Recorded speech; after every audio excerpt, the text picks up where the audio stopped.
Un lavoro trafugato quasi 30 anni fa, è riemerso dopo così tanto tempo un inedito progetto dell'artista veneziano Emilio Vedova. Si tratta di un programma di lavoro in vista della realizzazione di alcuni tondi, coincidenti con l'inizio del ciclo artistico in continuum. Lo custodiva un gallerista trevigiano, il prezioso abbozzo di uno dei più grandi artisti italiani del secondo Novecento, ed ora è tornato nel posto che gli spetta. Ad indagare sono state le Fiamme Gialle di Treviso, che hanno appurato la provenienza illecita dell'opera.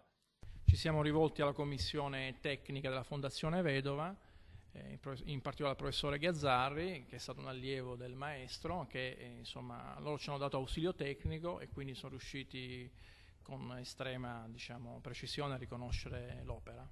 Vedova era infatti molto geloso dei propri lavori e di pochi resi oggetto di regalo erano sempre accompagnati da una dedica. Al momento non rischia nulla invece il gallerista trevigiano che lo custodiva. I finanzieri hanno appurato la sua buona fede, ma hanno comunque riconsegnato il lavoro a chi di dovere. Proprio in data odierna abbiamo restituito quest'opera quindi alla Fondazione Vedova, che ha una bellissima esposizione nei magazzini del Sale a Venezia. Hanno mirato invece più in basso i ladri di cultura che hanno colpito Montebelluna in via Buzzati. Da un appartamento sono spariti alcuni quadri di artisti locali, vinili di musica classica e libri per un valore di circa 35.000 euro, episodio sul quale ora indagano i carabinieri.